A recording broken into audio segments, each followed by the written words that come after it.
Hello viewers, நீங்கள் பார்த்துட்டு இருக்கிறது idea planet. Unreal engine use பண்ணி ஒரு அனிமேஷன் வீடியோவை எப்படி கிரியேட் பண்ணுறதுன்னு இந்த வீடியோவில் பார்க்க போகிறோம்.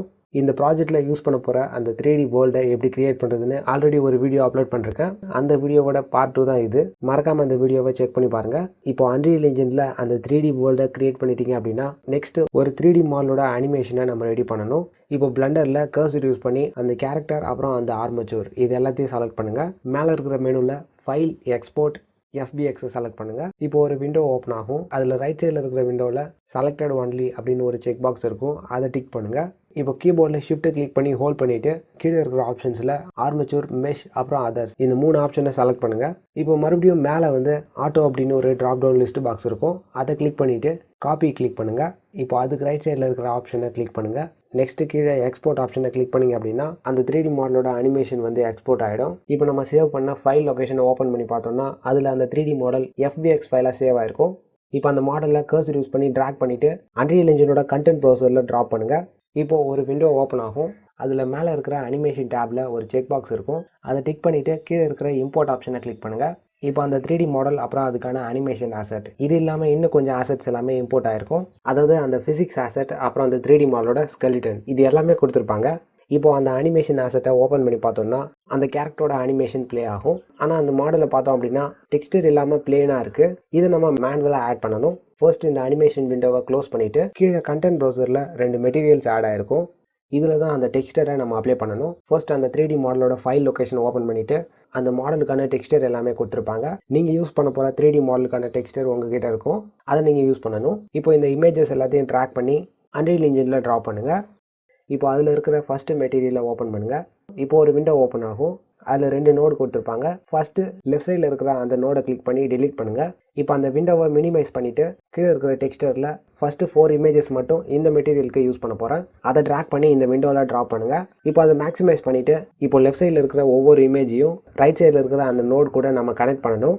நார்மலாக ஒரு 3D மாடலோட டெக்ஸ்டர் வந்து டிஃப்யூஸ், ஸ்பெகுலர், எமிஷன், நார்மல் இந்த மாதிரி 4 இமேஜஸாக இருக்கும். இதை வந்து நம்ம ஒரே டெக்ஸ்டராக கம்பைன் பண்ணணும். இப்போ இந்த விண்டோவில் ஃபஸ்ட்டு இருக்கிற அந்த டிஃப்யூஸ் இமேஜை ரைட் சைடில் இருக்கிற அந்த நோடோட பேஸ் கலரில் கனெக்ட் பண்ணணும்.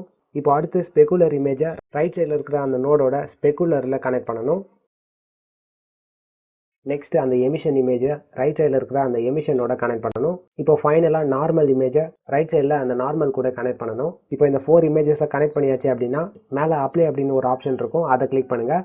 இப்போ அந்த இமேஜஸ் எல்லாமே ஒரு மெட்டீரியலாக கன்வெர்ட் ஆகிருக்கும். இப்போ மேலே இருக்கிற சேவ் ஆப்ஷனை கிளிக் பண்ணி இந்த மெட்டீரியலை சேவ் பண்ணிவிட்டு இந்த விண்டோவை க்ளோஸ் பண்ணுங்கள். இதில் இன்னொரு மெட்டீரியல் கொடுத்துருப்பாங்க. இப்போ நம்ம டெக்ஸ்டர் ஆட் பண்ண மாதிரி இந்த மெட்டீரியலுக்கும் கிரியேட் பண்ணணும். இப்போ அந்த அனிமேஷன் ஆசெட்டை ஓப்பன் பண்ணி பார்த்தோம்னா அந்த கேரக்டருக்கான டெக்ஸ்டர் எல்லாமே கரெக்டாக ஆட் ஆயிருக்கு. இப்போ நம்ம கிரியேட் பண்ண மெட்டீரியல்ஸில் ஃபஸ்ட்டு மெட்டீரியல் வந்து இந்த கேரக்டரோட பாடியில் அப்ளை ஆகிருக்கு. செகண்ட் மெட்டீரியல் வந்து தேனோஸோட கான்லெட்டில் அப்ளை ஆகிருக்கு. இப்போ இந்த விண்டோவை க்ளோஸ் பண்ணிவிட்டு கீழே இருக்கிற கண்டென்ட் ப்ரௌசரில் அந்த 3D மாடலை ட்ராக் பண்ணி வியூ போர்ட்டில் ட்ராப் பண்ணுங்கள். இப்போ ரைட் சைடில் அந்த மாடலோட செட்டிங்ஸ் எல்லாமே கொடுத்துருப்பாங்க. அதில் டிரான்ஸ்ஃபர்மேஷன் டேப்பில் ரைட் சைடில் இருக்கிற அந்த லாக்கை கிளிக் பண்ணிவிட்டு ஸ்கேலோட வேல்யூவை 8க்கு செட் பண்ணுங்கள். நெக்ஸ்ட் வியூ போர்ட்டில் இருக்கிற அந்த ரொட்டேஷன் டூலை செலக்ட் பண்ணுங்கள். இப்போ நம்மளோட வியூக்கு ஏற்ற மாதிரி அந்த 3D மாடலை நம்ம ரொட்டேட் பண்ணணும். இப்போ இந்த வியூ போர்ட்டை கண்ட்ரோல் பண்ணுறதுக்கு கீபோர்டில் WSAD இந்த கீஸை யூஸ் பண்ணிக்கலாம். இப்போ மேலே இருக்கிற மெனுவில் சினிமேட்டிக்ஸ் அப்படின்னு ஒரு ஆப்ஷன் இருக்கும். அதை கிளிக் பண்ணிவிட்டு ஆட் லெவல் சீக்வன்ஸை கிளிக் பண்ணுங்கள். இப்போ அந்த சீக்வன்ஸோட நேமை நம்ம சேஞ்ச் பண்ணணும். நான் இந்த சீக்வன்ஸை தேனோஸ் அப்படின்னு மென்ஷன் பண்ணியிருக்கேன். இப்போ சேவ் ஆப்ஷனை கிளிக் பண்ணிவிட்டு இந்த லெவலில் சேவ் பண்ணிட்டீங்க அப்படின்னா கீழே இருக்கிற விண்டோவில் நாம் எடிட் பண்ண போகிற அந்த சீக்வன்ஸ் ஓப்பன் ஆகும். இப்போ லெஃப்ட் சைடில் ஒரு கேமரா ஆப்ஷன் இருக்கும். அதை கிளிக் பண்ணிங்க அப்படின்னா உங்களோட சீக்வன்ஸில் ஒரு கேமரா கிரியேட் ஆகும். இப்போ வியூ போர்ட்டில் அந்த தேனோஸ் கேரக்டர் செலக்ட் பண்ணிவிட்டு கீழே இருக்கிற டைம் லைனில் ட்ராக் அப்படின்னு ஒரு ஆப்ஷன் இருக்கும். அதை கிளிக் பண்ணி ஆட் டு சீக்வன்ஸில் அந்த தேனோஸ் கேரக்டரை செலக்ட் பண்ணுங்கள். இப்போ கீழே டைம் லைனில் அந்த தேனோஸ் கேரக்டரோட அனிமேஷன் லேயர் கிரியேட் ஆகிருக்கும். இப்போ இந்த மாடல் வந்து நார்மல் போஸில் இருக்குது. அதாவது அனிமேஷன் வந்து இப்போ நம்ம இதுக்கு ஆட் பண்ணணும். அந்த மாடலோட லேயரில் ஆட் அனிமேஷன் அப்படின்னு ஒரு ஆப்ஷன் இருக்கும். அதை கிளிக் பண்ணிங்க அப்படின்னா நாம் இம்போர்ட் பண்ணியிருக்கிற அந்த அனிமேஷன் வந்து இதில் ஷோ ஆகும். அதை கிளிக் பண்ணுங்கள். ஓகே, இப்போ இந்த அனிமேஷன் இம்போர்ட் ஆகிடுச்சு. ஆனால் இந்த டைம் லைன் ஃபுல்லாக அந்த அனிமேஷன் இல்லை.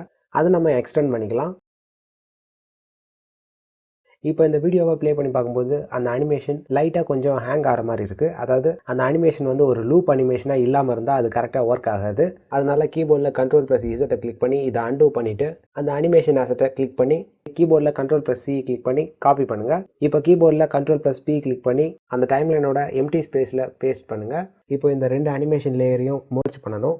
இந்த மாதிரி பண்ணும்போது 2 லேயரும் பிளெண்ட் ஆகிடும். அதாவது ஒரு ஸ்மூத் அனிமேஷன் வந்து நம்மளுக்கு கிடைக்கும். இந்த மாதிரி உங்களோட டைம் லைன் எவ்வளோ லென்த் இருக்கோ அதுக்கேற்ற மாதிரி நம்ம இதை பேஸ் பண்ணணும். இப்போ இந்த அனிமேஷனை ப்ளே பண்ணி பார்த்தோம் அப்படின்னா ஒரு ஸ்மூத் அனிமேஷன் கிரியேட் ஆயிடுச்சு. இப்போ டைம் லைனை மேலே ஸ்க்ரால் பண்ணிவிட்டு கேமரா ஆப்ஷனை கிளிக் பண்ணுங்கள். இப்போ கீழே இருக்கிற அந்த செட்டிங்ஸில் ஃபோக்கல் லென்த்தோட வேல்யூவை 50க்கு செட் பண்ணுங்கள். இது யூஸ் பண்ணி நம்மளால் ஒரு சினிமேட்டிக் லுக்கை கொண்டு வர முடியும். இப்போ வியூ போர்ட்டில் அந்த கேமராவோட மூவ்மெண்ட்டை கொஞ்சம் அட்ஜஸ்ட் பண்ணி வச்சுட்டு கேமராவை செலக்ட் பண்ணிவிட்டு ரைட் சைடில் இருக்கிற அந்த டேப்பில் ஃபோக்கஸ் செட்டிங்ஸ் அப்படின்னு ஒரு ஆப்ஷன் இருக்கும். அது கீழே இருக்கிற செக் பாக்ஸை டிக் பண்ணுங்கள். இப்போ அதுக்கு மேலே இருக்கிற அந்த லொக்கேட் ஆப்ஷனை கிளிக் பண்ணிவிட்டு வியூ போர்ட்டில் அந்த 3D மாடலை செலக்ட் பண்ணுங்கள். இந்த செட்டிங்ஸ் யூஸ் பண்ணி டெப்த் ஆஃப் ஃபீல்டை நம்மளால் கண்ட்ரோல் பண்ண முடியும். அதாவது அந்த மாடலை லொக்கேட் பண்ணதுக்கப்புறமா இப்போது நம்ம செலக்ட் பண்ணியிருக்கிற அந்த கேரக்டர் மட்டும் கிளியராக இருக்கும், மற்றபடி பேக்ரவுண்ட் எல்லாமே பிளர் ஆகும். இந்த மாதிரி நம்மளால் டெப்த் ஆஃப் ஃபீல்டை ஈஸியாக கண்ட்ரோல் பண்ணலாம். இப்போ அந்த செக் பாக்ஸை மறுபடியும் அன்டிக் பண்ணிவிட்டு லெஃப்ட் சைடில் இருக்கிற அந்த கேமரா செட்டிங்ஸில் கேமரா ஆப்பர்ச்சூர் வேல்யூவை 0.1க்கு செட் பண்ணுங்கள். இந்த வேல்யூ யூஸ் பண்ணி அந்த பிளரோட லெவலை நம்மளால் கண்ட்ரோல் பண்ண முடியும். இப்போ மேலே இருக்கிற மெனுவில் எடிட் அப்படின்னு ஒரு ஆப்ஷன் இருக்கும். அதை கிளிக் பண்ணிவிட்டு ப்ளக்கினை கிளிக் பண்ணுங்கள். இப்போ ஒரு விண்டோ ஓப்பன் ஆகும். அதில் வந்து மேலே ரைட் சைடில் ஒரு சர்ச் பார் இருக்கும். அதை கிளிக் பண்ணிவிட்டு அதில் மூவி ரெண்டர் அப்படின்னு சர்ச் பண்ணுங்கள். இப்போ 2 பிளக்கின் வந்து அதில் விசிபிளாக இருக்கும். அதில் ஒரு செக் பாக்ஸ் இருக்கும், அதை நம்ம டிக் பண்ணணும். இந்த 2 பிளக்கினும் பீட்டா வெர்ஷனில் இருக்குது. அதனால் இது யூஸ் பண்ணுறதுக்கான கன்ஃபர்மேஷன் விண்டோ ஓப்பன் ஆகும். அதில் எஸ் அப்படின்னு கிளிக் பண்ணுங்கள். 2 பிளக்கினையும் எனேபிள் பண்ணிவிட்டு கீழே ரீஸ்டார்ட் ஆப்ஷன் இருக்கும், அதை கிளிக் பண்ணுங்கள். இப்போ இந்த ப்ராஜெக்டை சேவ் பண்ணுறதுக்கான ஆப்ஷன் ஓப்பன் ஆகும். அதை சேவ் பண்ணிட்டீங்க அப்படின்னா அன்ரியல் இன்ஜின் வந்து ரீஸ்டார்ட் ஆகும். இப்போ ரீஸ்டார்ட் ஆனதுக்கப்புறமா அந்த பிளகின் விண்டோவை க்ளோஸ் பண்ணிவிட்டு மேலே இருக்கிற மெனுவில் விண்டோ அப்படின்னு ஒரு ஆப்ஷன் இருக்கும். அதை கிளிக் பண்ணிவிட்டு சினிமேட்டிக்ஸில் மூவி ரெண்டர் கியூ அப்படின்னு ஒரு ஆப்ஷன் இருக்கும். அதை கிளிக் பண்ணுங்கள். இப்போ ஒரு விண்டோ ஓப்பன் ஆகும். அதில் வந்து நம்மளோட மூவியை நம்ம ரெண்டர் பண்ண போகிறோம். மேலே இருக்கிற ரெண்டர் ஆப்ஷனை கிளிக் பண்ணிவிட்டு நம்ம கிரியேட் பண்ண அந்த தேனோஸ் சீக்வன்ஸை செலக்ட் பண்ணணும். அதில் அன்சேவ்டு கான்ஃபிகரேஷன் அப்படின்னு ஒரு ஆப்ஷன் இருக்கும். அதை கிளிக் பண்ணுங்கள். இப்போ இன்னொரு விண்டோ ஓப்பன் ஆகும். அதில் இருக்கிற அந்த ஜேபிக் ஆப்ஷனை செலக்ட் பண்ணி டெலீட் பண்ணுங்கள். இப்போ மேலே இருக்கிற செட்டிங்ஸ் ஆப்ஷனில் ஆன்டி அனலைஸை செலக்ட் பண்ணுங்கள். இப்போ மறுபடியும் அதில் ஹை ரெசல்யூஷன் அப்புறம் அந்த பிஎன்ஜி சீக்வன்ஸ் அதை செலக்ட் பண்ணுங்கள். இப்போ அதில் அவுட்புட் ஆப்ஷனை கிளிக் பண்ணிங்க அப்படின்னா ரைட் சைடில் அதுக்கான செட்டிங்ஸ் எல்லாமே கொடுத்துருப்பாங்க. நம்ம வீடியோட ரெசல்யூஷனை நம்ம இதில் சேஞ்ச் பண்ணிக்கலாம். இதில் டிஃபால்ட்டாகவே ஒரு ரெசல்யூஷன் கொடுத்துருப்பாங்க, அதை தான் நான் யூஸ் பண்ண போகிறேன். இப்போ மேலே அதோட ஃபைல் லொக்கேஷனை சேஞ்ச் பண்ணணும்.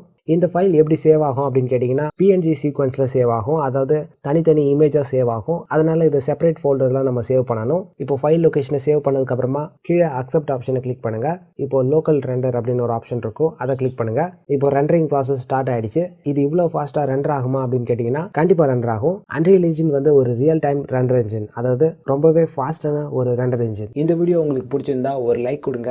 இந்த வீடியோ உங்கள் ஃப்ரெண்ட்ஸ்க்கும் யூஸ்ஃபுல்லாக இருக்கும். கண்டிப்பாக ஷேர் பண்ணுங்கள். அப்புறம் மறக்காமல் நம்ம ஐடியா பிளானட் சேனலை சப்ஸ்கிரைப் பண்ணுறேங்க.